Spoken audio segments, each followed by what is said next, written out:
भक्तिं स्वकामे प्रयच्छ न मोक्षे ग्रहो मेस्ति दामोदरेह नमोऽस्ते दाम्ने स्फुरदीप्तिधाम्ने त्वदीयोदरायाय विश्वस्य धाम्ने नमो राधिकाय त्वदीयप्रियाय नमोऽनन्तलीलाय देवाय तुभ्यम् नमो राधिकाय त्वदीयप्रियाय नमोऽनन्तलीलाय देवाय तुभ्यम् जय राधा दामोदर राधा दामोदर राधे जय राधा दामोदर राधा दामोदर राधे हरे कृष्णा हरे कृष्णा कृष्णा कृष्णा हरे हरे हरे हरे राम राम राम हरे हरे हरे कृष्ण प्रभु जी। रामचंद्र प्रभु, भक्तों को तो झूठ बोलना मना है। आप तो झूठ बोलते हो। आप कह रहे मैं अच्छे से नहीं गाता। प्रभु जी सब ऐसा ही कहते हैं कि मेरी आवाज मतलब मुझे नहीं लगता अच्छी नहीं है, ऐसे पहली बार गाया। नहीं, कमाल है। इतना तो अच्छा था। जी प्रभु जी। बहुत अच्छा था, बहुत सुंदर। नितिन धन्यवाद प्रभु। प्रभु जी।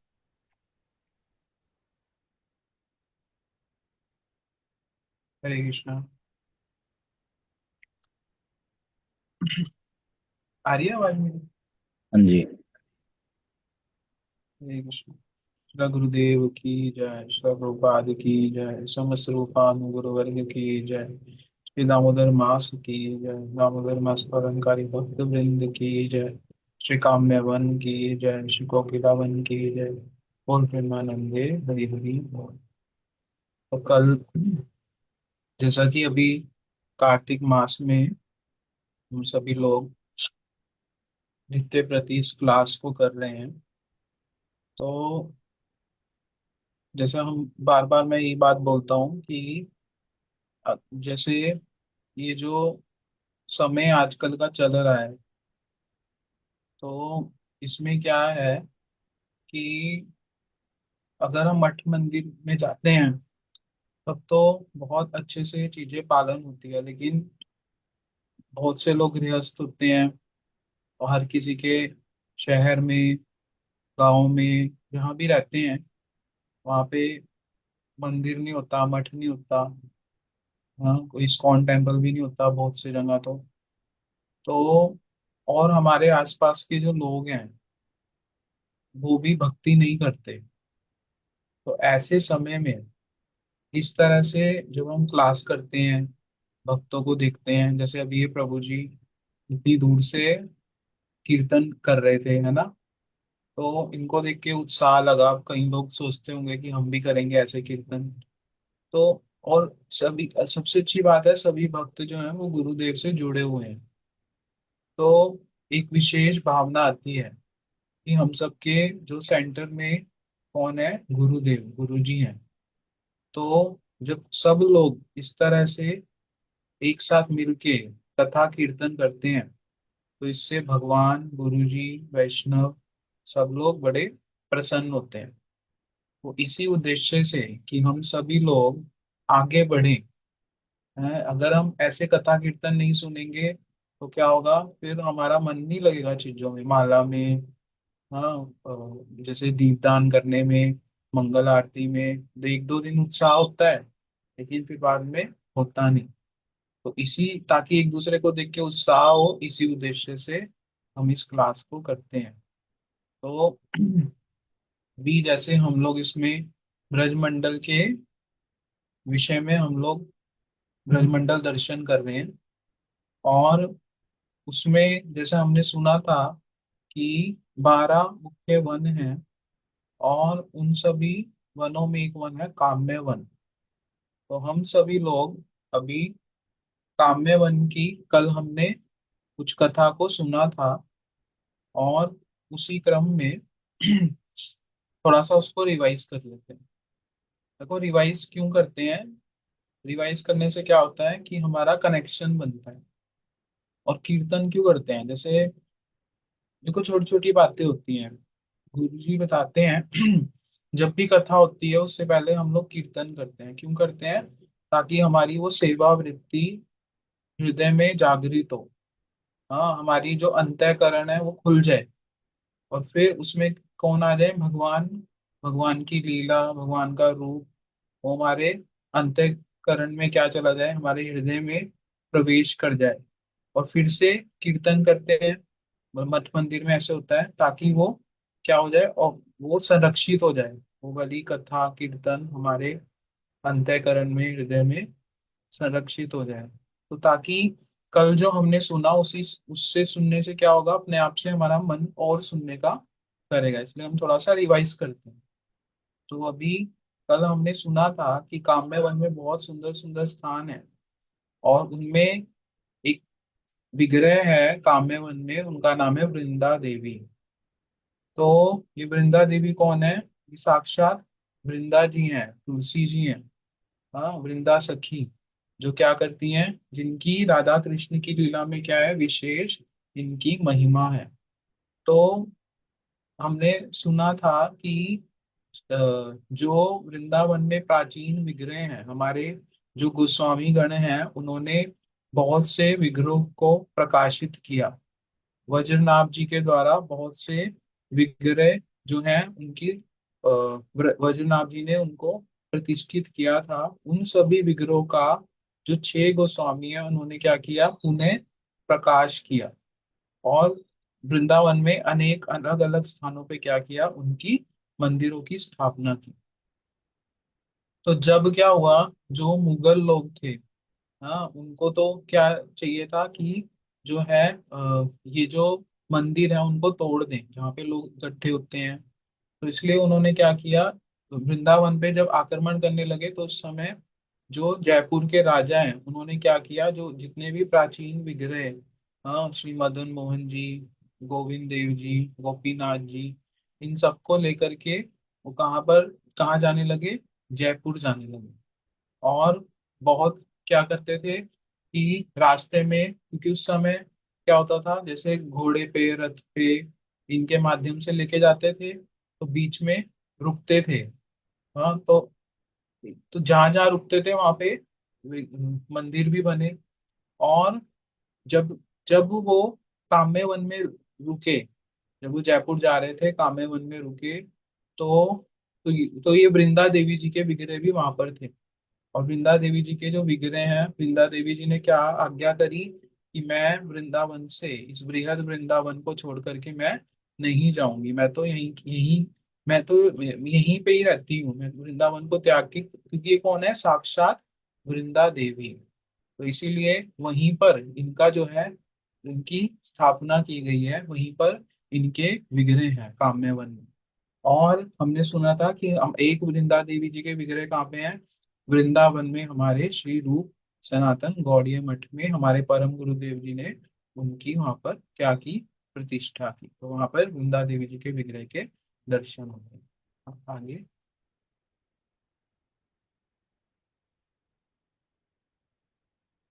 और जैसे हमने भी सुना कि और भी जो विग्रह है जो जयपुर में गए, हाँ, तो वो जिस जिस स्थान पर अ, विश्राम हुआ ठाकुर जी का, वहीं पर उनकी क्या हो गई, मंदिर की स्थापना हुई। तो उसी तरह से वहां पर गोविंद देव जी के भी क्या है, विग्रह हैं काम्य वन में। और वहीं पर कौन है, कामेश्वर महादेव। तो हमने सुना था, हमने सारा श्रवण किया था कि जहां पर भी ठाकुर जी होते हैं तो वहां पर कौन आ जाते हैं, महादेव अपने आप से आ जाते हैं। क्योंकि जो शिव जी हैं वो कौन है, परम वैष्णव। हमने भागवत जी का श्लोक श्रवण किया था, वैष्णवा नाम यथा शंभु, कि वैष्णवों में कौन है, सर्वश्रेष्ठ शिव जी हैं। जो एक भी समय क्या करते हैं, बिल्कुल भी अपना समय नहीं गवाते। जो देवी हैं, पार्वती देवी हैं, वो जब ये कथा बोलते हैं वो सुनती हैं, और वो कथा बोलती हैं तो ये सुनते हैं।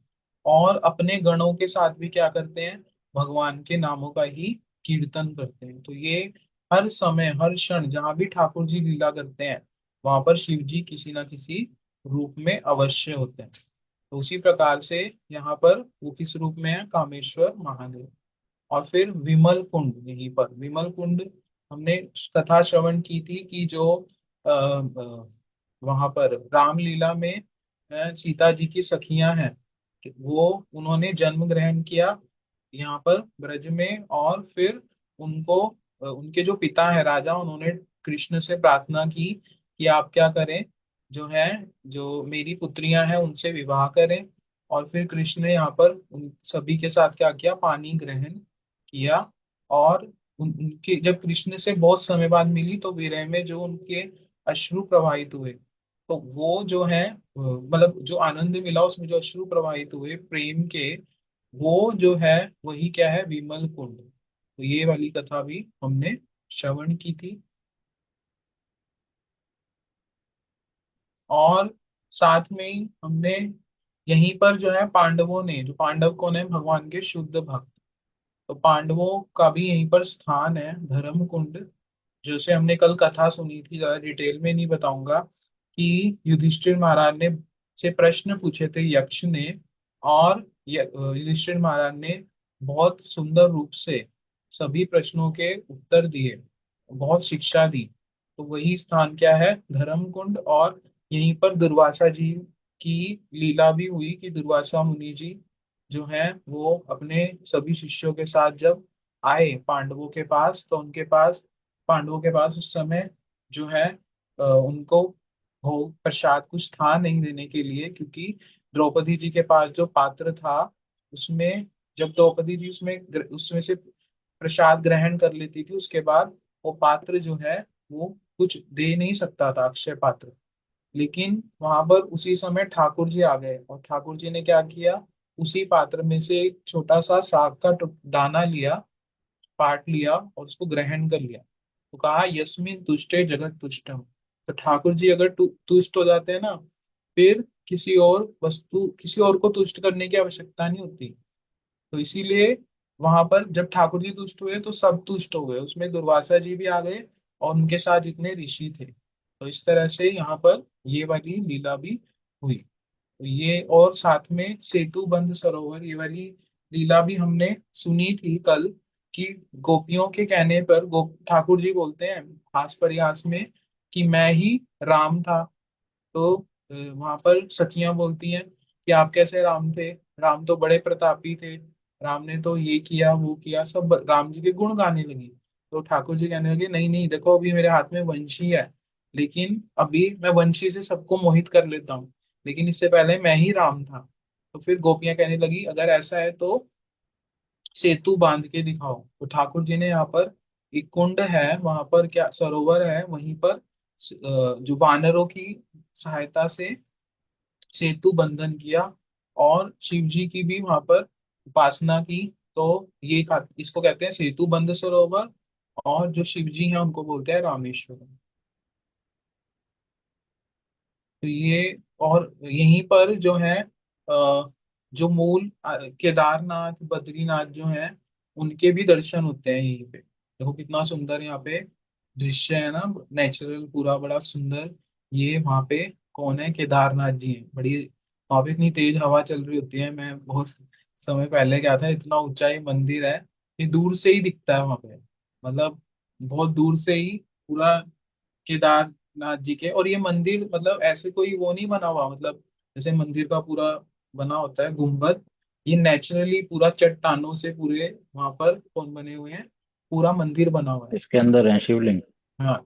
और ये जो गुफा है, जैसे यहाँ जो खड़े हैं लोग घंटी के, ये पीछे ही इसके अंदर ही शिव जी हैं, और बड़े सुंदर वहां पे शिव जी के दर्शन होते हैं। तो बड़ा रमणीक स्थान है, बड़ा सुंदर स्थान है। तो अ, यहाँ पे जाना चाहिए, मैं 2 बार गया हूँ, बड़ा सुंदर है। और यहीं पर कौन है, बद्रीनाथ जी के भी दर्शन होते हैं। और आदि बद्री, मूल बद्रीनाथ कहाँ पर है, वृंदावन में ही है। तो ये देखो यहाँ पे ये मंदिर है, और साथ में ही जो दर्शन होते हैं बद्रीनाथ जी के, नर और नारायण जी जो है उनके यहाँ पे दर्शन होते हैं, और उद्धव जी साथ में।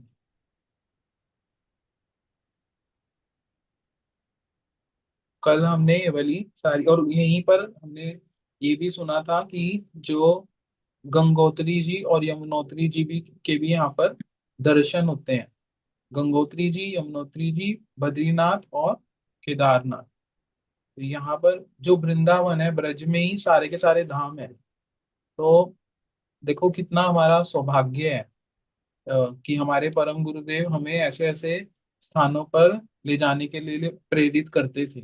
इतनी सुंदर सुंदर ये लीला स्थलियां उन्हीं की कृपा से, गुरु जी की कृपा से हमें देखो कितने सुंदर सुंदर स्थानों की महिमा का पता चल रहा है, लोगों को पता भी नहीं होता। तो अभी आज की क्लास को हम आगे श्रवण करेंगे। हरे कृष्ण। अभी वासुदेव प्रभु जी हमें कथा श्रवण करेंगे। ओम अज्ञानतिमिरान्धस्य ज्ञानञ्जनशलाकया चक्षुरुन्मिलितं येन तस्मै श्रीगुरुवे नमः। गुरुवे गौरचन्द्राय राधिकाय सदालये कृष्णाय कृष्णभक्ताय तद्भक्ताय नमो नमः। वाञ्छाकल्पतरुभ्यश्च कृपा सिन्धुभैव च पतितानां पावनेभ्यो वैष्णवेभ्यो नमो नमः। नित्यानंद नमस्तुभ्यं प्रेमानंद प्रदायिने कलौ कल्मषनाशाय श्रीजानवापते नमः। नमो महावदन्याय कृष्ण प्रेम प्रदायिते कृष्णाय कृष्ण चैतन्य नामिने घोरतुषे नमः। हे कृष्ण करुणा सिंधो दीनबंधो जगतपते गोपेश गोपिका कांत राधा कांत नमस्तुते। तप्त कांचन गौरांगी राधे वृंदावनेश्वरी वृषभानुसुते देवी प्रणमामि हरिप्रिये। वृंदायै तुलसी देव्यायै प्रियायै केशवस्य च कृष्ण भक्ति प्रदे देवी सत्यवत्यै नमो नमः। जय श्री कृष्ण चैतन्य प्रभु नित्यानंद श्री अद्वैत गदाधर शिवासादि गौर भक्त वृंद। बोलो हरे कृष्ण कृष्ण कृष्ण हरे हरे हरे राम राम राम हरे हरे। सर्वप्रथम अपने गुरुपाद पद ओम विष्णुपाद श्री श्रीमद भक्ति वेदांत सिद्धांति गोस्वामी महाराज जी के श्री अभय चरणारविंद में कोटि कोटि दंडवत प्रणाम करता हूँ।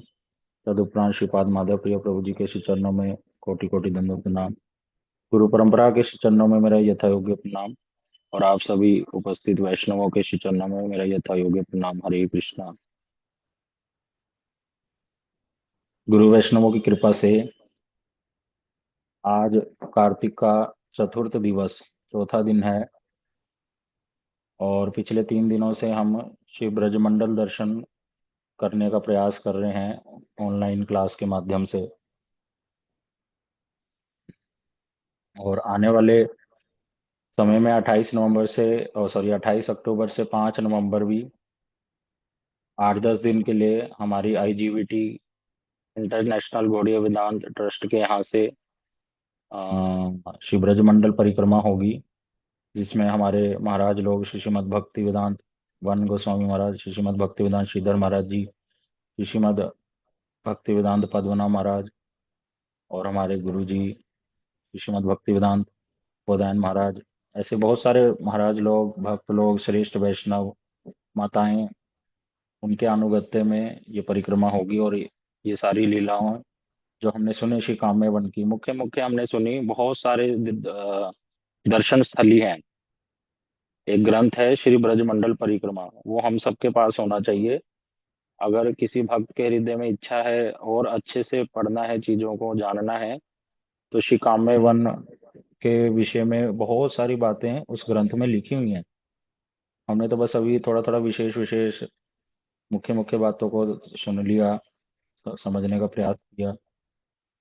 और ये जितनी भी लीला स्थली है इन सबका दर्शन हमारे गुरुवर्ग करवाते हैं। ये जो परिक्रमा होगी ना अभी, उस तो काम्य वन 3 नवंबर को लेकर जाएंगे। अगर किसी भक्त के हृदय में बहुत इच्छा है तो वो जरूर आए। मैं पहले भी कहा, आपके रहने की खाने पीने की सारी व्यवस्था हम करेंगे आपको वो लेकिन पहले से ही इन्फॉर्म कर देना चाहिए अभी, अगर आप लोगों का प्लान बन रहा है अम्बाला के भक्तों का, या जो भी हैं कुराली के भक्त, या हमारे जो फरीदाबाद के भक्त हैं, जो भी जाना चाहें दिल्ली के, या जो भी हैं, जाना चाहिए इन परिक्रमाओं में समय निकालकर। क्योंकि जब तक इन लीला स्थलियों पे नहीं जाएंगे, दर्शन नहीं करेंगे, तो भगवान की कृपा को कैसे प्राप्त करेंगे, वैष्णवों की कृपा कैसे होगी।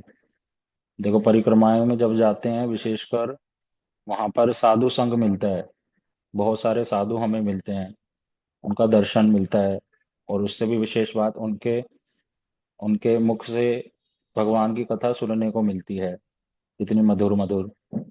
और उससे भी विशेष उनकी सेवा प्राप्त होती है, उनको, उनके लिए कोई प्रसाद बनाता है, कोई उनके चरणों को दबाता है, कोई कैसे सेवा करता है तो कोई कैसे। तो ये परिक्रमाओं में सेवा का सुयोग बहुत ज्यादा होता है, बहुत सारी सेवाएं होती है उसमें। भक्त लोग परिवेशन करते हैं प्रसाद का, झूठे पत्तल उठाते हैं, और फिर उसके बाद साफ सफाई भी करते हैं जिस स्थान पर प्रसाद पाया। ऐसी बहुत सी सेवाएं हैं जो भक्त लोग करते हैं समय समय पर। तो ये सुयोग हमें परिक्रमाओं में ही मिलता है, तो हमें जाना चाहिए समय निकाल कर। और आज हम सुनेंगे श्री कोकिला वन के विषय में। ये भी एक मुख्य वन है, ये विशेष वनों में से एक वन है। आज भी जब हम यहाँ दर्शन करने जाते हैं तो बड़ा ही सुंदर दृश्य होता है, पूरा वन जैसे होते हैं वन की तरह ही आज भी है।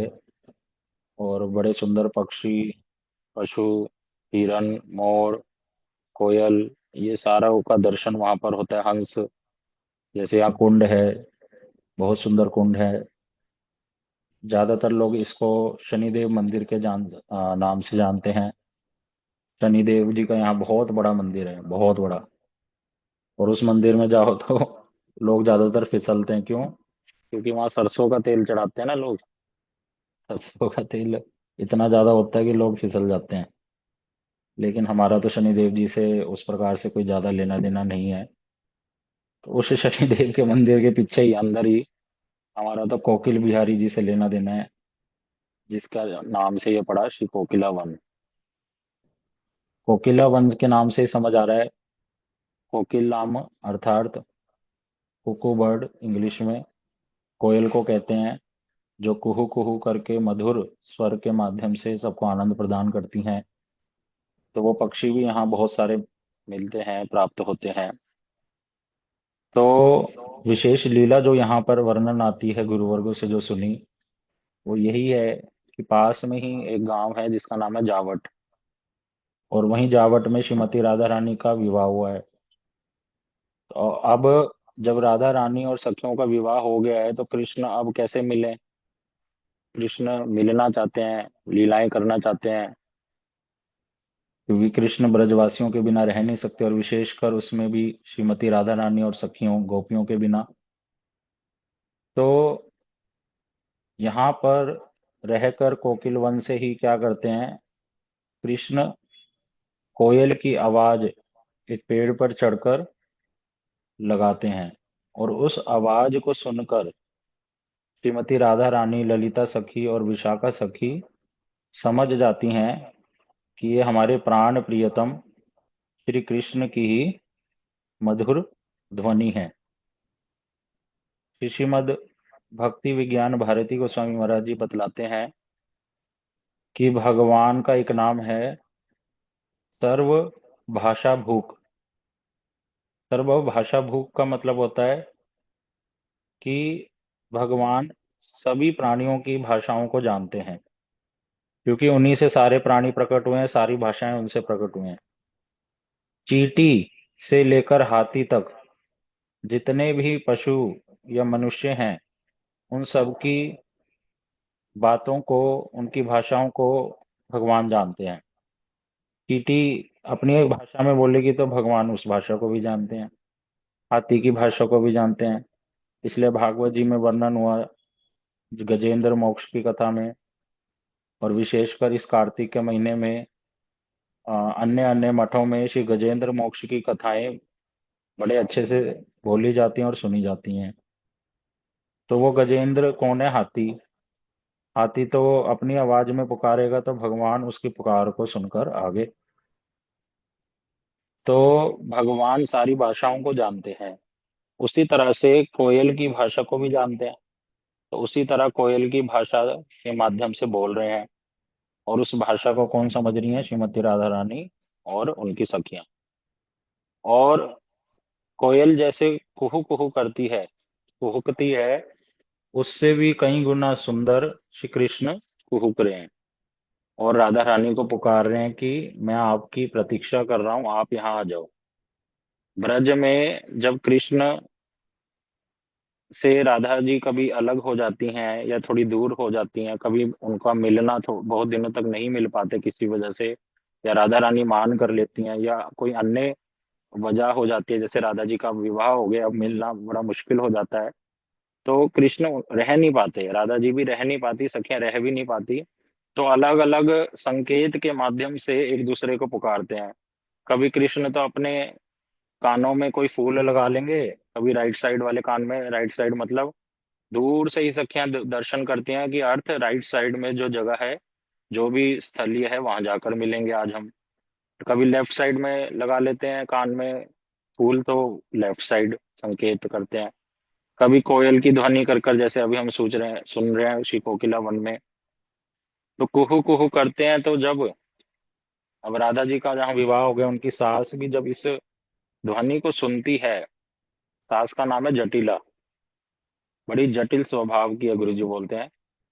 तो वो जब ये आवाज को सुनती है, और उस समय समय होता है रात्रि का, कहीं कहीं वर्णन आता है दोपहर का भी, चलो सुबह का, तो वो सुनकर आश्चर्यचकित हो जाती है कि इतनी सुंदर ध्वनि कोयल कुहू करी है, ये तो बड़ी कोई विशेष कोयल है।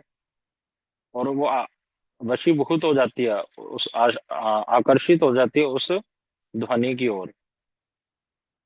उसी प्रकार विशाखा जी, अन्य सखियां से वो सास जटिला बोलती है कि तुम सुन रही हो, कितनी सुंदर ध्वनि आ रही है कोयल की। तो सभी सखियां कहती हैं हाँ हाँ, हम भी सुन रही हैं, हमारा भी मन मुग्ध हो रहा है, क्या हम इस कोयल को देखने जाएं राधा जी को लेकर। तो गुरु जी बताते हैं कभी कभी तो जटिला हाँ कर देती है एकदम से।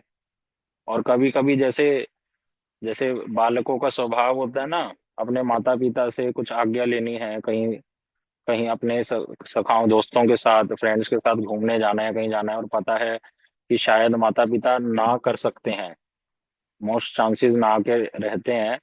तो जब वो कुछ पूछने जाते हैं तो हृदय में धक धक धक धक चल रही होती है कि क्या उत्तर देंगे। उसी तरह से राधा रानी के हृदय में ये बात चल रही है उस समय, कि वो इतनी वो हो रही है उतावली कि क्या अब बोलेगी जटिला, है कहीं ना तो नहीं कर देगी।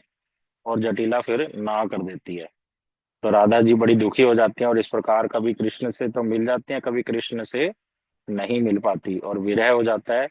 फिर ललिता, विशाखा जी और अन्य सखियां कुछ ना कुछ कर कर उन दोनों का मिलन कराती हैं। तो इस प्रकार की ये मधुर मधुर लीला यहाँ पर श्री कोकिल वन में होती है। इसके विषय में अभी हमने श्रवण किया। इसी में कोकिला वन में ही, इसके आसपास और इसके अंतर्गत ही बहुत सारे स्थान आ जाते हैं।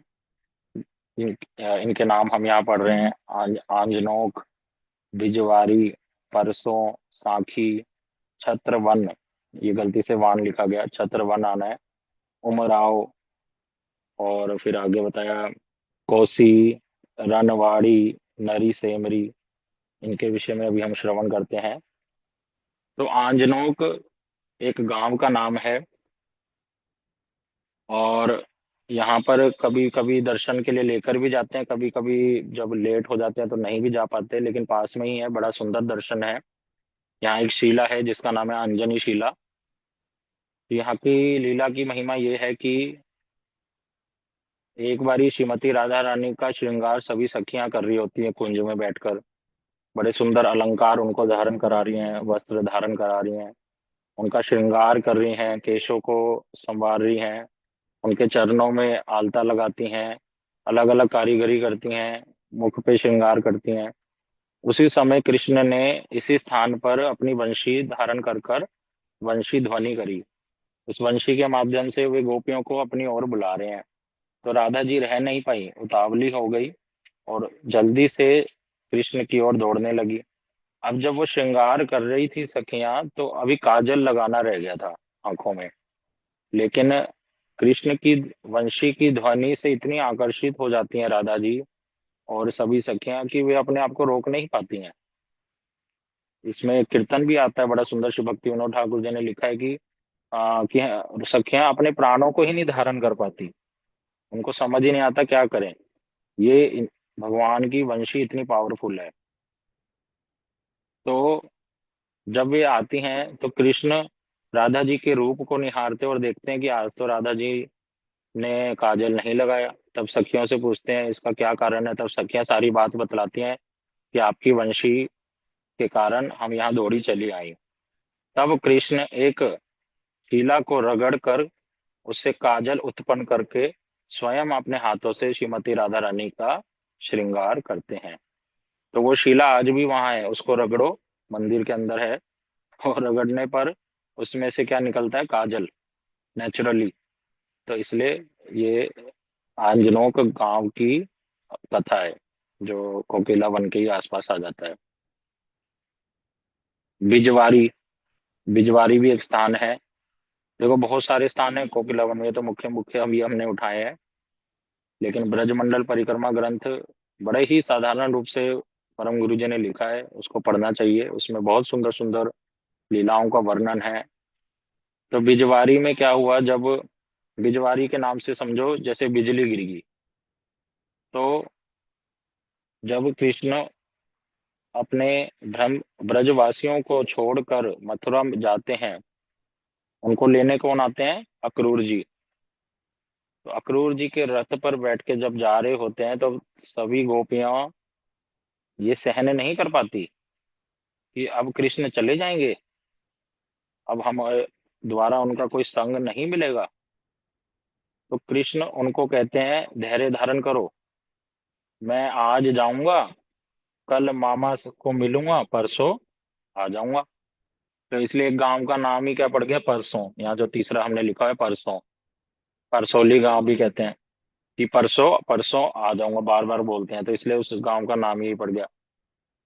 लेकिन जब कृष्ण जा रहे हैं तो वे गोपियां इतनी जोर से, उनके हृदय की जो वेदना इतनी तीव्र है कि वो हा प्राणनाथ हे कृष्ण हरि हरि कह के पुकारती हैं कि, और उनको कोई सुध बुध नहीं होती। तो बताया उनका जो हृदय की वेदना है, जो पुकारना है, वो इतनी ज्यादा थी कि जैसे एक बिजली कहीं किसी स्थान पे गिर जाए और उस स्थान पर कितने नुकसान हो और कितना तेज आवाज होगी, उसी इसलिए ही इस गांव का नाम बिजवारी पड़ गया, उनके हृदय की चिल्लाहट को सुनकर। इसलिए इसको कंपैरिजन करा गया बिजली की तरह।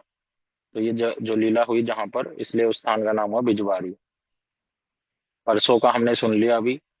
फिर आया सांखी। ये भी बड़ा सुंदर स्थान है।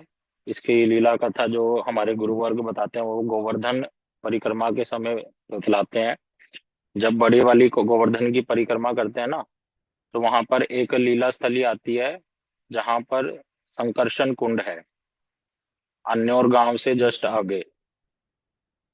तो एक दिन राधा कुंड के निकट पर कृष्ण अपने सखाओं के साथ गौचारण कर रहे होते हैं, बलदेव प्रभु के साथ। और पास में ही कृष्ण की सभी सखियां, ललिता जी, विशाखा जी, चंपकलता, इंदुलेखा, रंग देवी, सुदेवी, चित्रा सखी, ये सभी राधा जी के साथ अलग अलग खेल खेल रहे थे। उसी समय एक शंखचूड़ नामक असुर वहां पर आया, गोपियों की ओर आकर्षित हो गया। और वो इतना बलवान था, वो अपने हाथों से बहुत सारी गोपियों को उठाकर भाग गया। अब गोपियां कृष्ण को पुकारती हैं जोर जोर से, हमारी रक्षा करो। उनकी पुकार को सुनकर कृष्ण बलदेव प्रभु के साथ बहुत तेजी से दौड़े और उसका पीछा करने लगे। और शंखचूड़ उन्हें देखकर और तेजी से दौड़ा। अब शंखचूड़ के हाथों में गोपियां हैं, उनको उसने एक ही स्थान पर छोड़ दिया और अपनी जान बचाने के लिए और आगे भगा।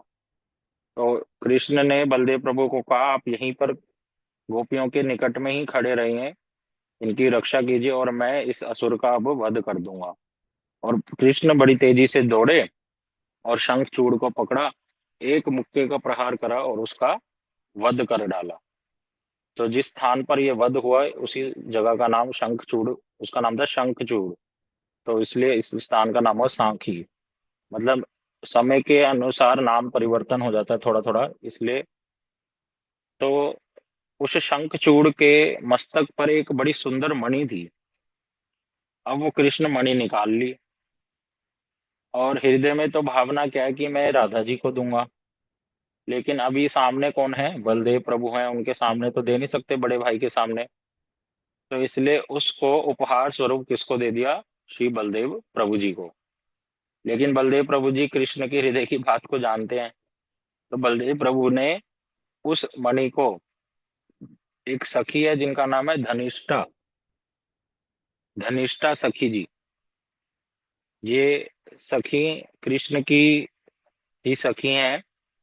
और ये क्या कार्य करती हैं, दूत का, एक मैसेंजर का कार्य करती हैं और कृष्ण और राधा जी को मिलाने का काम करती हैं। तो उन धनिष्ठा सखी को वो मणि दी और वो मणि फिर धनिष्ठा जी ने राधा जी को प्रदान करी। तो ये लीला यहाँ पर हुई। फिर हम नाम पढ़ रहे हैं छत्रवन, जिसका आज के समय में नाम परिवर्तन हो गया है। और जब हम दिल्ली से जाते हैं मथुरा की ओर, वृंदावन की ओर, तो रास्ते में एक स्थान आता है छाता, थोड़ा पास में ही है। तो उसी छत्रवन का नाम क्या पड़ गया, छाता। तो यहाँ बहुत ही सुंदर लीला हुई यहाँ, क्योंकि कृष्ण क्या करते थे, अपने सखाओं के साथ अलग अलग खेल खेलते थे। कृष्ण के जो सखा हैं वो कृष्ण के प्रति सख्य भावना रखते हैं, भागवत जी में बताया है, ब्रजवासी, लेकिन हृदय की भावना क्या रखते हैं, सख्य की, कि कृष्ण हमारे क्या है, सखा की तरह है। कृष्ण, बल्कि हम कृष्ण से बड़े हैं। वो कृष्ण को ये बोल देते हैं कि तुम हमारे से ज्यादा बड़े नहीं हो, तुम्हारे बाबा के पास 9 लाख गाय हैं, तो हमारे बाबा के पास थोड़ी सी बस कम है। और तुम्हें इतना भी नहीं पता, श्री दाम सखा जो है हमारे, उनके पास तो 11 लाख हैं। वो तुमसे ज्यादा बड़े हैं। तो हम, हमारे लिए तो सबसे बड़े श्री दाम हैं। तो ऐसी ऐसी बातें करते हैं वो सखा, क्या करते हैं, कृष्ण का झूठा खा लेते हैं, और कृष्ण भी उनके मुख से निकाल कर झूठा खा लेते हैं। देखो भगवान हर किसी के साथ ऐसे नहीं करेंगे। हमारे साथ, आपके साथ, जो बद लोग हैं उनके साथ थोड़ी करेंगे। उसके लिए ब्रजवासी बनना पड़ेगा, सखाओं की जो भावना है वो ग्रहण करनी पड़ेगी, तभी होगा। तो सखाओं के साथ ऐसे, उनके साथ खेलते कूदते, और सखाओं को 1% भी ये दिमाग में ही नहीं आता कि ये भगवान है। और कृष्ण कितने सारे असुरों का वध करते हैं अलग अलग वनों में, उनको दिखलाते हैं उनके सामने ही, व- वध करते हैं, लेकिन वे लोग इस बात को मानते ही नहीं कि ये भगवान है। तो ये सखाओं की हृदय की भावना है कृष्ण के लिए।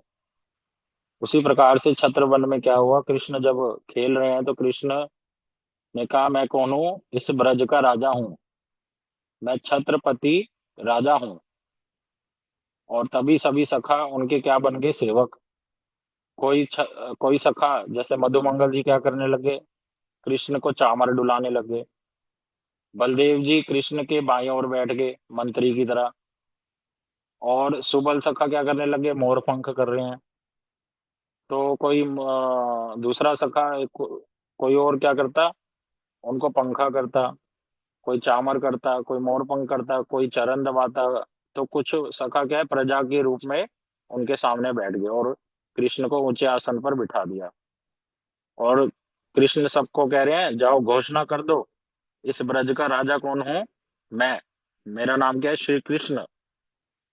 और ये जो गोपियां हैं ना, ये क्या करती हैं, मेरे से पूछे बिना मेरे ब्रज के पुष्पों को नष्ट करती हैं, बागों को नष्ट कर देती हैं। इसलिए इनको दंड देना पड़ेगा। जाओ इनको घोषित कर दो, बता दो मैं यहाँ का राजा हूँ और मेरे अनुमति के बिना कोई भी कोई कार्य नहीं करेगा। इस प्रकार हंसते खेलते कूदते। तो उस स्थान का नाम ही क्या पड़ गया, छत्रवन, जिसका नाम आज के समय में क्या है, छाता। और पास में ही गांव है उमराव। तो वहां पर क्या हुआ, जब ये घोषणा कर दी सखाओं ने, ढोल पीट दिया कि ब्रज के एकमात्र राजा कौन है, कृष्ण, और उनसे पूछे बिना कोई कार्य नहीं करेगा, नहीं तो उसको दंड दिया जाएगा। तो जब सखियों को ये बात सुनने में आई तो वो सखियां दौड़ी दौड़ी किसके पास गई, श्री ललिता सखी के पास। ललिता जी के पास ही क्यों गई, राधा जी के पास क्यों नहीं गई? देखिए ललिता जी कौन है, वो सभी सखियों की क्या है, हेड। तो ये एक एटिकेट होता है। जैसे गुरु जी, अगर हमें गुरु जी तक कोई बात पहुंचानी है, या जैसे प्रधानमंत्री तक, तो उसके पर्सनल जो असिस्टेंट है उसको पकड़ना पड़ता है। वो हमारी बात को फिर मोदी जी तक पहुंचाएगा। हमारी बात, हमारी भावनाओं को कैसे व्यक्त करना है वे ठीक से जानता है। उसी प्रकार से गुरु जी के जो सेवक होते हैं, हर समय हम लोगों को ये सीखना है, गुरु जी के पास जाकर हर चीज नहीं बोली जाती। अगर हम भक्ति में धीरे धीरे आगे बढ़ना चाहते हैं तो हर बात संसार से संबंधित गुरु जी को बतानी नहीं चाहिए। उनका समय बड़ा वैल्यूएबल है। वो नित्य समय अपना हर समय। हरे कृष्ण। नितिन बाबू, आवाज आ रही है? आपका म्यूट है, हरि बोल। जी प्रभु जी, आ रही है आवाज।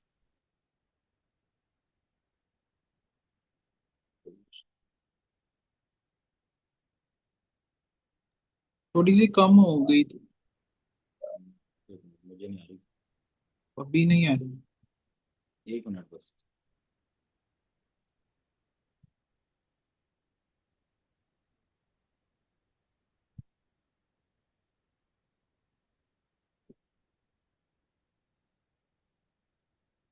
हरे कृष्ण। हाँ अभी ठीक आवाज है। आ- ठीक है, ठीक है। तो गुरु जी के विषय में सुन रहे थे कि गुरु जी से हर प्रकार की बात नहीं करी जाती। बहुत से लोग हम देखते हैं गुरु जी के साथ जब रहते हैं, आ, अपने मन की बात करना चाहते हैं लेकिन ठीक से उनको करनी भी नहीं आती बेचारों को। और वो अपने संसार से संबंधित ही सारे दुखों को बोलते हैं। लेकिन ये सारी बातें गुरु जी को नहीं बताएं तो अच्छा ही है। और जितना संभव हो गुरु जी से डायरेक्ट पूछने की बजाय पहले उनके सेवकों से पूछा जाता है। फिर सेवक लोग आगे गुरु जी से पूछते हैं कि आपके पास कब समय है, कब उनको बुला सकते हैं, कब हम आपसे मिला सकते हैं। उसी तरह से ये सारी सखियां ललिता जी के पास गई। और ललिता जी ने फिर ये बात राधा रानी को बताई। वो तो जोर जोर से हंसने लगी ललिता जी। बड़े आए राजा, कह रहे अगर उन्होंने घोषणा करी है वे राजा हैं, तो आज ही हम अपनी राधा जी को घोषित करेंगी कि इस ब्रज की ब्रजेश्वरी, मतलब ईश्वरी कौन है, श्रीमती राधा रानी। तो वहां राधा रानी को ऊंचे आसन पर बिठाया, रत्न सिंहासन पर। और उनको उमराव, उमराव का मतलब होता है कि एक जो सरदार, जैसे बोलते हैं कि इस कम्युनिटी के ये सरदार हैं, या जैसे समझो हेड। तो सबसे बड़ी के रूप में देखो, इस गांव का नाम उमराव इसलिए ही पड़ा क्योंकि राधा रानी को उमराव घोषित कर दिया। तो तो ये क्या, 1 मिनट। हाँ, तो राधा रानी को उमराव के रूप में स्थापित किया। और उसी प्रकार से ललिता जी क्या करने लगी, चामर डुलाने लगी। तो दूसरी कोई सखी उनको मोर पंख झलने लगी। कोई उनको पान का बीड़ा खिलाने लगी। तो अलग अलग प्रकार से सेवा करती, कोई प्रजा बन गई। और फिर ललिता जी ने कह दिया, जाओ घोषणा कर दो कि इस ब्रज की रानी कौन है, केवल एकमात्र श्रीमती राधा रानी ही है। और तुम सखियों जाओ, जो भी इस बात को नहीं मानता उनको पकड़कर यहाँ ले आओ। अब वो सखियां गई छत्रवन की ओर, और गोपों को ये बात बोली कि हमारी तो श्रीमती राधा रानी रानी है। और वो बात मानते नहीं, वो कहते हैं कृष्ण राजा हैं। तो उनको पकड़ने लगी सखियां। और सखा डर के मारे इधर उधर भागने लग गए।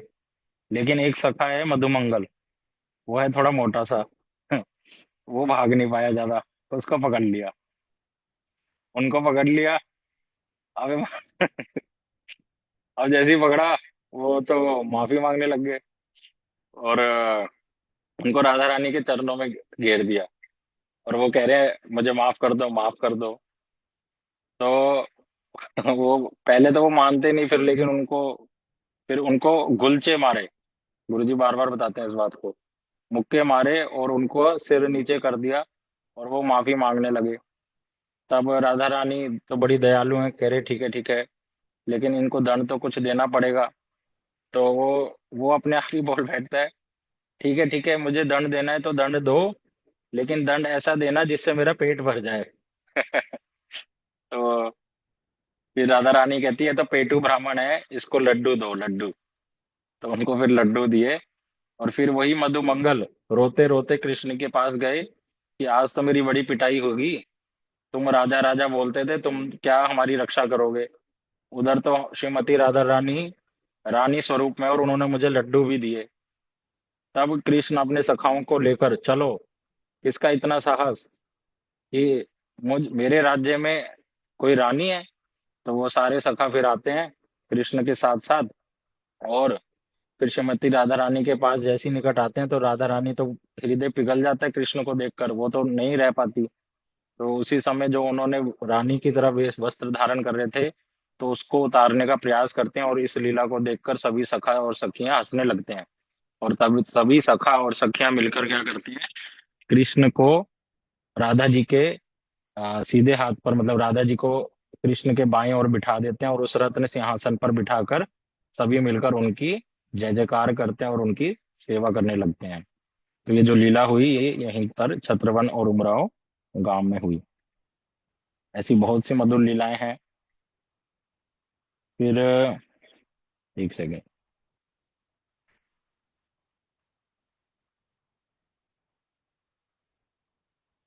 अब हम नाम पढ़ रहे हैं कोसी। ये भी गांव रास्ते में ही आता है। ये कोसी नाम पड़ा। ये बड़ी सुंदर लीला है यहाँ की भी, कि एक बारी राधा रानी एक अपने दरबार बंद कर लेती हैं, और उसी समय कृष्ण उनको उनसे मिलने के लिए आते हैं, लेकिन वो खोलती नहीं, और अंदर से बार बार बोलती हैं, को असी, मतलब तुम कौन हो। तो को असी पूछने के कारण इस जगह का नाम पड़ गया कोसी। अब कृष्ण क्या बोलते हैं, मैं हूं कृष्ण, आप खोलिए।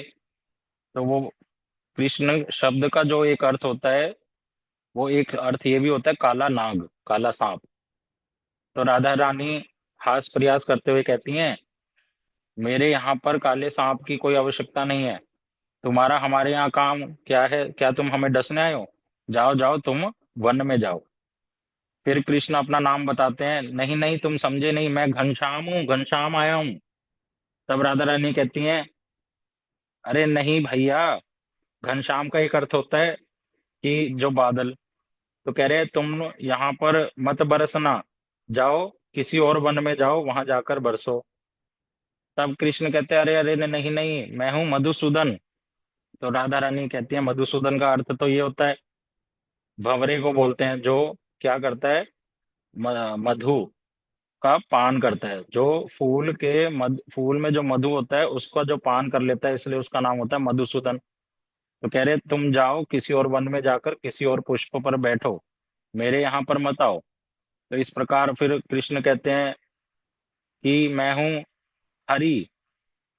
तब राधा जी कहती हैं कि हरि शब्द का अर्थ तो बंदर और शेर होता है, तो क्या तुम मुझे खाने आए हो, क्या तुम मुझे नोचने आए हो, नहीं नहीं तुम यहाँ से चले जाओ। तो इसलिए राधा रानी जब बार बार उनसे पूछती है, को असी, तुम कौन हो, तुम कौन हो, तो इसलिए इस स्थान का नाम ही क्या पड़ गया, कोसी।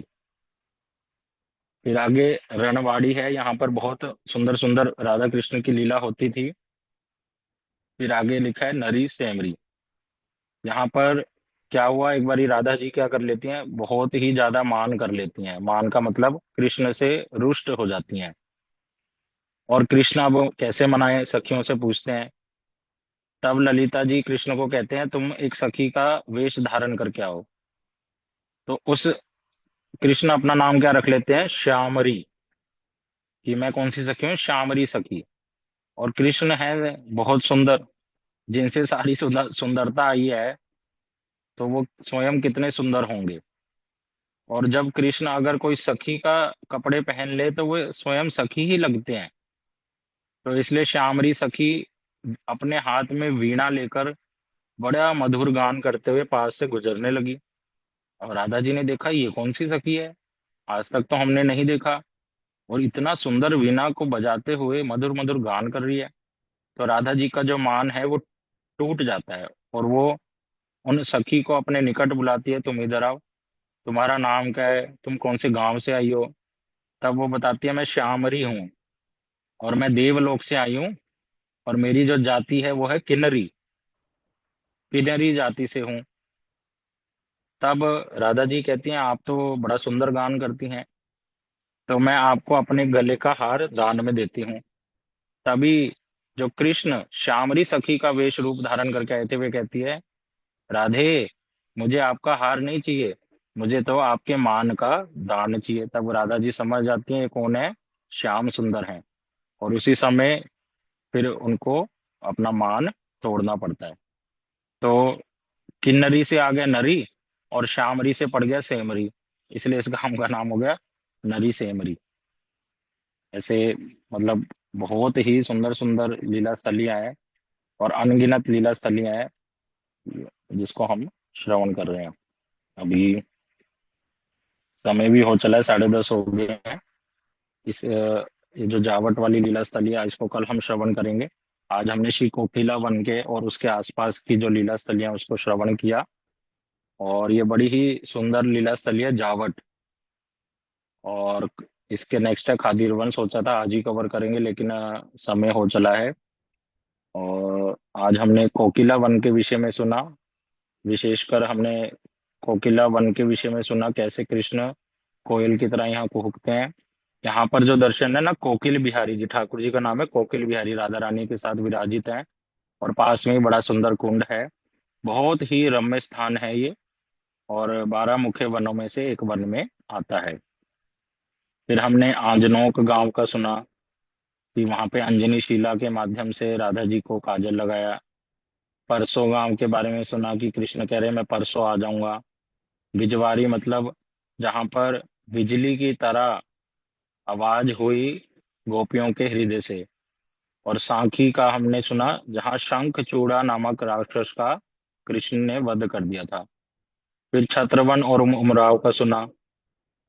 देखो, उमराव में ना एक और स्थान है पास में ही, बड़ा सुंदर कुंड है जिसका नाम है किशोरी कुंड। उस किशोरी कुंड के पास ही कौन रहते थे, एक हमारे वैष्णव हैं, श्री लोकनाथ गोस्वामी जी। और श्री लोकनाथ गोस्वामी जी जब यहाँ रहकर भजन करते थे, तो उनको इसी कुंड से उनके ठाकुर जी मिले थे। उन ठाकुर जी का नाम क्या है, विनोदी लाल, श्री राधा विनोद जी। और लोकनाथ गोस्वामी जी क्या करते थे, अपने गले में माला जैसे हम धारण करते हैं ना, माला झोली, उसी तरह से माला झोली के अंदर किसको रखते थे, उन ठाकुर जी को रखते थे। और वही ठाकुर जी का, देखो जैसे राधा रमन जी छोटे से है ना, राधा रमन जी जैसे छोटे से हैं, उसी तरह से विनोदी लाल जी भी छोटे से हैं। और जयपुर में उनका दर्शन है, राधा दामोदर मंदिर के पास में ही। बहुत सुंदर ठाकुर जी। तो वे उनकी सेवा करते थे। और आज भी उमराव में जाओ, तो वो रत्न सिंहासन अभी भी, और बड़ा सुंदर राधा कृष्ण का विग्रह है, बहुत लंबे बड़े से ठाकुर जी विग्रह हैं, बहुत सुंदर विग्रह है वहां पर। तो ये छत्रवन छाता गांव के बारे में सुना। फिर हमने सुना कोसी और रनवाड़ी के विषय में भी। रनवाड़ी में विशेषकर एक जो लीला वर्णन करी गई, कि एक एक समय में कोई वैष्णव हुए, उनका नाम कृष्णदास बाबा जी था। उनके मन में एक दिन, वो यहीं रहते थे रनवाड़ी में, लेकिन एक दिन उनके हृदय में भावना आई कि कभी मैं तीर्थों में जाऊं भ्रमण करने। तो वहीं के पास का कोई ब्राह्मण द्वारका जा रहा था, तो उनके साथ वो द्वारिका चले गए। और जैसे ही फिर द्वारिका से लौटे, तो पहले तो भजन में बड़ा मन लगता था राधा कृष्ण के, और लीलाओं का दर्शन भी होता था, लेकिन जैसे ही वापिस आए, अब दर्शन नहीं होता है, मन बड़ा चंचल रहता है। तो उन्हीं के एक बड़े ही प्रिय वैष्णव, उनसे श्रेष्ठ वैष्णव, उनका नाम भी कृष्णदास बाबा जी। वो पास में ही रहते थे, नंदगांव में। उनके पास गए। ये जो कोकिला वन है ना, ये नंदगांव के बड़े पास में है, बहुत पास में। तो उनके पास गए, उनसे पूछा ऐसे क्यों हो रहा है, तो वो तो इनको देख के अपना मुख फेर लिए। पहले तो इनसे बड़े अच्छे से मिलते थे। क्यों मुख फेर लिए? क्योंकि वो जान गए थे ये कहाँ गए थे, द्वारिका में। तो द्वारिका में गए अर्थात मतलब कि तुमने बहुत बड़ी गलती करी। हम लोग गौड़ीय वैष्णव क्या है, एकमात्र उपासक हैं राधा कृष्ण के। अब राधा जी तुम पर कृपा नहीं करेंगी, तुमसे रुष्ट हो जाएंगी। तुम तुम्हारा वहां पर कोई सेवा भी नहीं, कोई सेवा का कार्य नहीं, और वहां ना हमारे लिए राधा रानी, हम उस स्थान पर जाते ही नहीं जहाँ श्रीमती राधा रानी ना हो, क्योंकि हमारी जो गुरु हैं वो है श्रीमती राधा रानी। तो इसलिए मैं तुम्हारा मुख नहीं देखना चाहता। तुम्हें तो इस जन्म में इस शरीर के माध्यम से राधा जी की कृपा नहीं मिलेगी। तो वो इस बात को सुनकर बड़े लज्जित हुए। वो वापिस आए और उन्होंने खाना पीना छोड़ दिया और अपने आप को घर में बंद कर लिया, कुटी में। किसी से भी मिलते नहीं, और फिर ऐसे उनका एक दिन शरीर छूट गया, 2-4 दिन में। इस प्रकार की लीला यहीं पर हुई रणवाड़ी में, जिसके माध्यम से ये शिक्षा हमें मिलती है कि हम लोग श्रीमती राधा रानी के अगर अच्छे से फॉलोअर बनना चाहते हैं तो हमें, हाँ, अन्य देवी देवताओं की तो बात ही क्या। श्री रघुनाथ दास गोस्वामी जी मन शिक्षा में बताते हैं, लक्ष्मी नारायण जी की भी आराधना छोड़नी पड़ेगी। अभी दिवाली आ रही है ना, दिवाली पे घरों में आ जाएंगे वो लक्ष्मी नारायण जी, लेकिन उनकी क्या महिमा है वो जानते ही नहीं हम। तो एक निष्ठ होना बहुत जरूरी है भजन में। यहाँ पे ये नहीं कह जा यहाँ ये बात नहीं कही जा रही कि लक्ष्मी नारायण जी या अन्य देवी देवता उनका अपमान कर रहे हैं, लेकिन उनका क्या स्वरूप है वो समझकर, वो समझना चाहिए उनका हमारे से क्या संबंध है, और कृष्ण राधा जी का क्या संबंध है वो जानना बड़ा जरूरी है। इसलिए ऐसी ऐसी कथाओं को शास्त्रों में हमारे गुरुवर्ग सुनाते हैं। फिर नरी सेमरी का सुना हमने कि कैसे श्यामरी सखी बनकर कृष्ण आए कि नरी जाति के, तो इसलिए उससे नाम पड़ गया नरी सेमरी। कल हम जावट के विषय में सुनेंगे। किसी का कोई प्रश्न है तो पूछ सकते हैं। नितिन बाबू आप बोलिए। हरे कृष्ण। श्री कृष्ण। तो बड़े सुंदर रूप से हमने आज बहुत सारी लीलाओं को श्रवण किया। बहुत से भक्तों ने पहली बार भी सुना होगा ये वाली लीलाओं को, फर्स्ट टाइम भी बहुत से भक्तों ने सुना होगा। तो ये देखो, ये हमारा जो ये सब लीला होती हैं, इन सबको जब हम सुनते हैं तो हमारे मन में इच्छा होती है, अच्छा ठाकुर जी ये करते थे, अच्छा राधा जी ऐसे बोलती हैं। और जो ठाकुर जी के सखा हैं तो क्या कितना हास परिहास करते हैं, मधु मंगल और सब सुन के कितना आनंद मिलता है। तो वास्तविक रूप में हमारा जो अ, उद्देश्य है वो यही है कि ऐसी कथा कीर्तन हम लोग सुने, ताकि इनको सुनने से, ऐसी कथाओं को सुनने से, ऐसी लीला को सुनने से हमारा मन लगता है, भजन में संग करने का मन करता है। वरना पूरा दिन क्या होता है, लोग निंदा ये सब, सब लोग ना चाहते हुए भी लोग ऐसा मन करने लगता है। तो इसीलिए जब हम हरि नाम करते हैं, जैसे अभी कार्तिक महीना चल रहा है, हरि नाम करते हैं, तो हमें ऐसी लीलाओं को याद करना चाहिए, हमें स्मरण करना चाहिए कि हमें भी राधा जी कृपा करो। कितनी सुंदर यहाँ पे लीला हुई, अच्छा कल हमने क्या सुना था। जब हम ऐसे करेंगे तो अपने आप से हमारा मन लगेगा भगवान का नाम करने में, कथा सुनने में। तो इसीलिए हम ये क्लास कर रहे हैं। तो जितना हो सके सब लोग इसको रिवाइज करें, इसको स्मरण करें। और अभी जो परिक्रमा होगी उसमें सब लोग आए, अच्छे से अटेंड करें। अभी तो पहले तो पूरे महीने की होती थी, इस बार तो 7-8 दिनों के लिए ही हो रही है। तो उसमें भी आप लोग बढ़ चढ़ के भाग लें। अभी हो ऑनलाइन भी हो रही है, तो उसमें भी कथा कीर्तन सुने जरूर। गुरुदेव के साथ में जब सुनते हैं और ज्यादा भावना आती है हृदय में। तो अभी समय भी हो गया है, तो कल हम इसी प्रकार से कल भी हम लोग कथा कीर्तन करेंगे। कल समय से सभी लोग आ जाए। हरे कृष्ण।